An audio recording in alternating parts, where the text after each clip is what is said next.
காஞ்சி பெரியவர்கிட்ட போய் ஒரு அம்மா, ஒரு சாதாரண உழவு தொழில் செய்யக்கூடிய ஒரு அம்மா சொன்னாங்க, சுவாமி நான் காலையிலேருந்து சாயங்காலம் வரைக்கும் கழனி பண்ணி செய்கிறேன், வீட்டுக்கு போனால் சமையல் பண்ணுறேன், மாமனார் மாமியார் இருக்காங்க, அவங்கள பார்த்துக்கிறேன்னா சாமி கும்பிட நேரமே இல்லை, என்ன மாதிரி ஆளுங்களை சாமி கும்பிட என்ன வழி அப்படி குருவை கேட்கும்போது அவர் காத்தால் ஒரு வாட்டி சூரியனை பார்த்து கை எடுத்து கும்பிட்டு போ, சாயங்காலம் ஒரு வாட்டி கை எடுத்து கும்பிட்டு போ, எல்லாம் நடக்கும். அதே மாதிரி காலையில் ஒரு வாட்டி ராகவேந்திரான்னு சொல்லுங்கள், மத்தியானம் ஒரு வாட்டி ராகவேந்திரான்னு சொல்லுங்கள், சாயங்காலம் ஒரு வாட்டி ராகவேந்திரான்னு சொல்லுங்கள். நீங்கள் சொல்கிறத நீங்கள் கேட்கணும்ல, அவர் கேட்டால் போதும். அவர் கேட்குறாரு, கண்டிப்பாக கேட்குறாரு. அது ஒரு முறை சொன்னாலும் சரி, 1000 முறை சொன்னாலும் சரி, 1,00,000 முறை சொன்னாலும் சரி, கோடி முறை சொன்னாலும் சரி, ஒரு முறை சொல்கிறவங்களுக்கு பலன் கிடைக்குமான்னு நினைக்கலாம். ஆத்மா சுத்தமாக யார் சொல்கிறாங்களோ நினைக்கிறாங்களோ அவங்களுக்கு கண்டிப்பாக ராயர் வந்து அனுகிரகம் பண்ணுறாரு. நான் கோடி முறை பண்ணேன் எனக்கு கிடைக்கலையே அப்படின்னா அப்படி கிடையாது.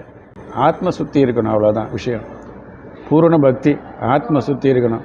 நான் வந்து மூக்கை பிடிச்சி ஜபம் பண்ணி இப்படி பண்ணி அப்படி பண்ணி 3 வாட்டி குளித்து நாமுத்திரையெல்லாம் போட்டுட்டு அவர்கிட்ட உட்காந்து மலர் மாலை சாத்தி 108 அர்ச்சனை பண்ணி உள்ளே ஏதோ ஓடிட்டுருக்கு வெளியே ஏதோ ஓடிட்டுருக்குன்னா அது பலன் இல்லை.